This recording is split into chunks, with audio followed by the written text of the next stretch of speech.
We are talking about how to start journaling in 2024. I started journaling at this time 2 years ago in February 2022. I have continued since then. I was able to start this pretty unexpectedly. It was just because someone gave me a journal. I thought, sure, why not? I'll give this a try. So this wasn't even something I was intending to do. That gives me hope that you will be able to do this. If you've clicked on a video like this, you're clearly interested already in starting journaling as a daily habit. You already have the interest.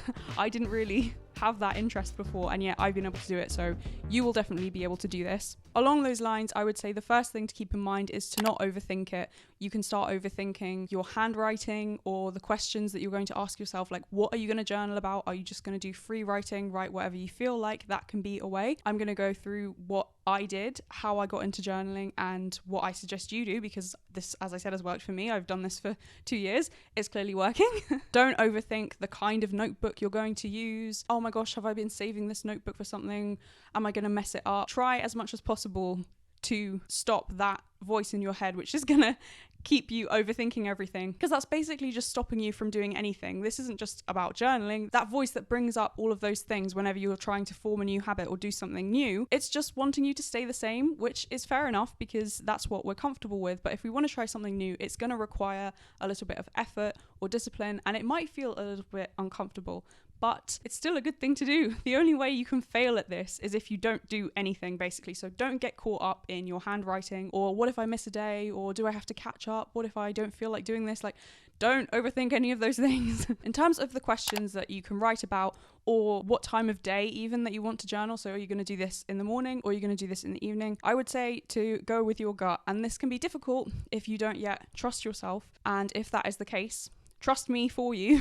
And we're going to go into what has helped me, so maybe this can help you. I started with a journal that someone sent to me when I was in rehab, going through obviously a really bad time. Wait, let me get the journal so I can show you which one it is.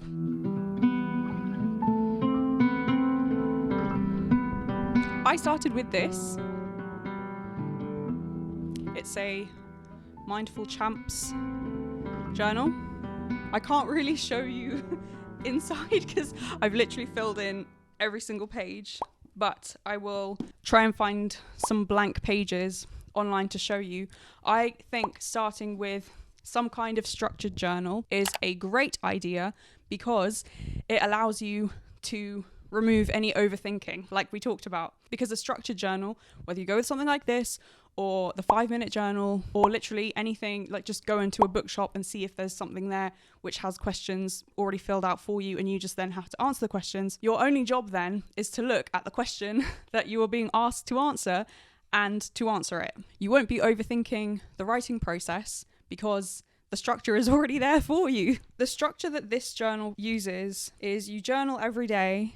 There's a space for a daily affirmation at the top. Then there are check boxes for how you feel that day. Today I'm grateful for, what went well today, what didn't go so well today, and then something I could have done better today. You can either, as I say, buy a structured journal, but these are also quite pricey. So buy yourself a notebook and then have a think about what kind of questions you want to answer every single day. And then you just fill those in. This is what I do now. I have a blank moleskin notebook that's just very thinly lined, so there's quite a lot of space to write on each page, which I like. So that's something else that you could think about. But again, don't get caught up on this. You can always bear this in mind and think, okay, next time for the next notebook I buy, I'm going to carry on filling this one out, but for the next one I want to buy, I want to get one that has less space between the lines because I want more space to write every day, so I can do a page a day. Whereas if you have one that's more widely lined, you might have to do a page and a half a day, just depending how much you want to write or the kind of things you want to write about. I would recommend doing the same thing every day because this lets you, like the same questions, because that gets you into a routine that is the same every day. So you're, again, not overthinking, because that otherwise could come in as an excuse and you could be like, oh, well, I don't know what I'm going to write about today, or, oh, I'm going to do like different questions today, but I've not thought about them yet. And then you will just end up not journaling. Like, the goal is to make it as easy as possible for you to do this because you will get so many benefits from it. And I've done a few videos about journaling on my channel talking about the benefits of journaling. We are also going to cover that a little bit in this video, but I will leave my journaling playlist if you want to check out some of the other videos I've done talking about journaling. I love it so much. My suggestion would be to answer the same questions every day. Pick maybe 4 different categories. Again, depending on the size of your notebook and the lines, you can maybe pick 5 or 6 different categories. You can say, actually, I'm just going to try gratitude journaling and just have that be the thing that you're going to focus on. I used to do that. I used to have a small gratitude journal and also then a normal journal that I filled out. But now I do a gratitude list that I send to a friend every morning. Otherwise, my gratitude list is in my journal in terms of I also do this category of I am grateful for. That's something I write about every day. If you are going to choose your own questions and not going to get a structured journal, but you're going to choose your own questions and then do those ones every day, this can obviously vary and evolve over time, which is what I have done. I have now recently, in the last couple months, added a new category at the bottom. I list self-care things that I've done. So like under self-care, I would put called a friend even though I didn't feel like it, or made a really nice meal, like I did some meal prep today, or I went for a long walk and listened to a podcast. And I really like that as a category, particularly as one to end on, because it reminds me that I am taking care of myself every day. In terms of categories, if you're choosing your own, I would urge you to pick questions that are simple in terms of you can have a lot to say. So that's why in this journal, what went well today is a really good one. But I also like the way they phrase then what didn't go so well today, because it's not about then beating yourself up and saying, oh, I should have done this and I didn't do this and whatever. It's just like a very gentle way of looking at things that maybe didn't go the way that you'd planned, or things that happened that you didn't deal with so well. What didn't go so well today, that's a way of still being kind to yourself, but still allowing yourself to be not critical, but to like have an overview of the day and think, okay, yes, some things went well and some things didn't go so well. That's one of the things that I think is really great about journaling, is that it can help you develop that overview and like look at your day dispassionately instead of getting involved in,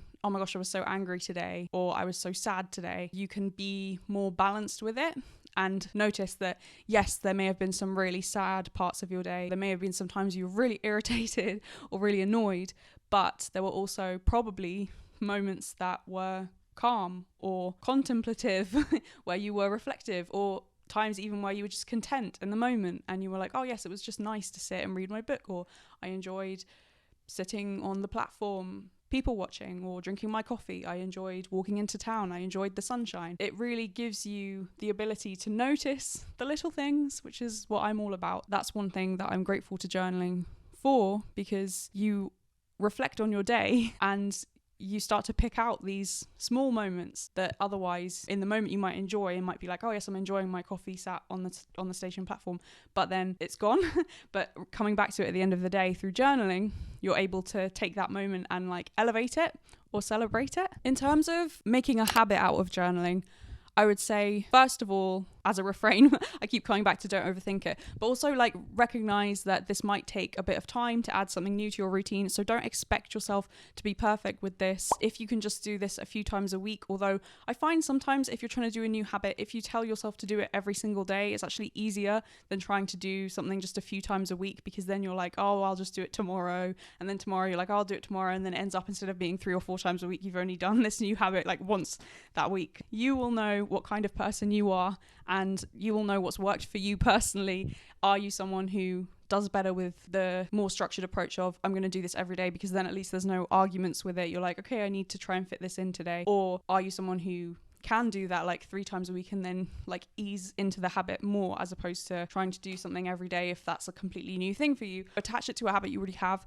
So for me, what I tend to do, now that it's winter, I like to journal in the evening, but in the spring and the summer, last year I quite liked to journal in the morning. Be flexible with this as well. I would say if you're creating this habit, pick a time and stick to it, or pick a habit and stick to it. So you don't have to be like, I'm going to journal at 9:30 every evening. You can just be like, instead, I'm going to journal after I brush my teeth, for example. And then okay, as soon as I've done that, now I'm going to journal. That's a habit that you already hopefully do, it's brush your teeth.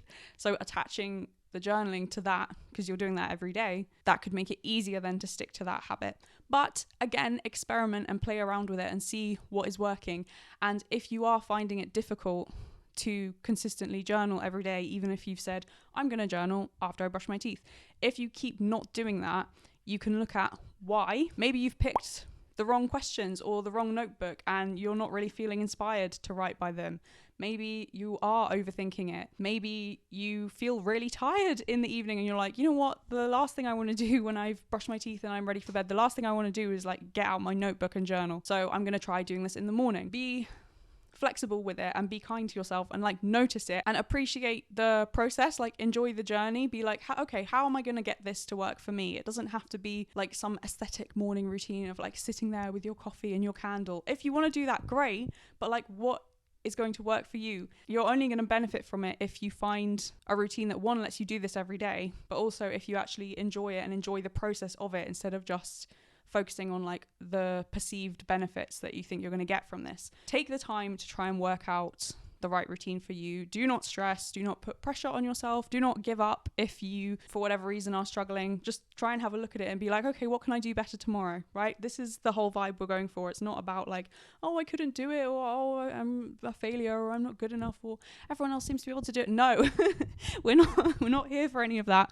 You're trying to make this work for you, and there is a way. Especially if you're watching a video like this and you want to start journaling, like there is definitely a way that you can do this. You just have to find out what works for you. So on that note, I did mention the idea of making it part of your morning routine with your coffee and your candle. If you want to make some kind of ritual around it yourself, like a little mini routine, so maybe put on your fairy lights, or I'm going to light a candle, or I'm going to put on a specific song or some specific like ambient background music, and then I'm going to journal, or I'm going to sit in a particular chair and journal, or I'm going to sit with my tea or with my morning coffee and journal.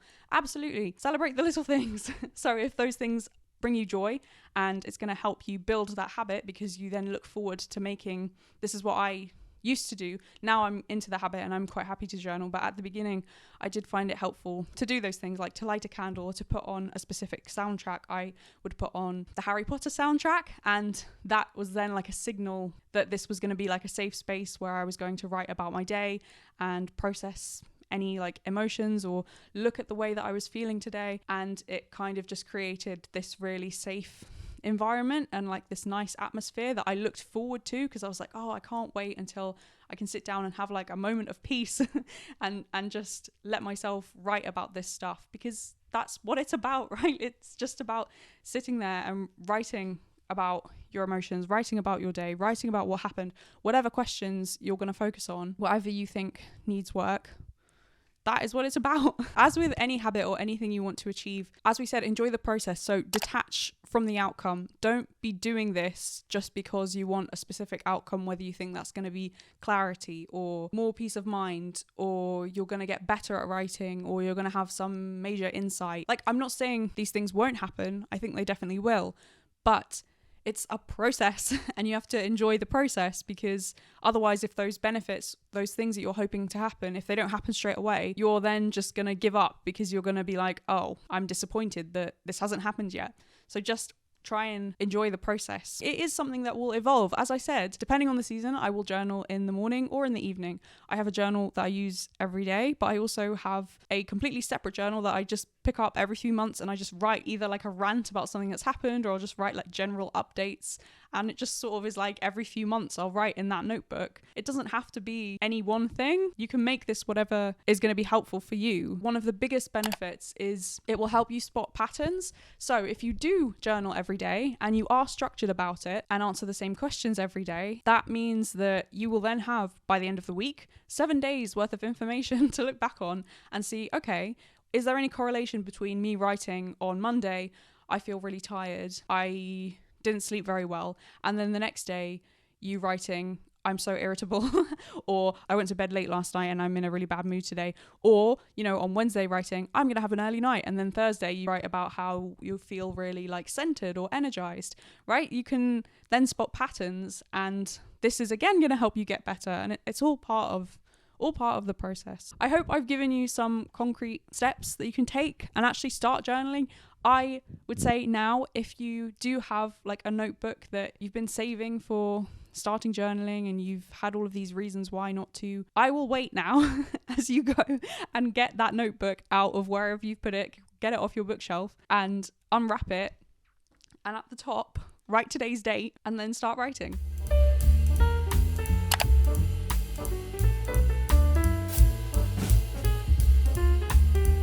Honestly, one of the most difficult parts is just starting. If you're able to do that, well done, you're well on your way. And you've already started journaling then. So now you just need to keep up with it and evolve with it, work out what will work for you. Enjoy. Happy writing.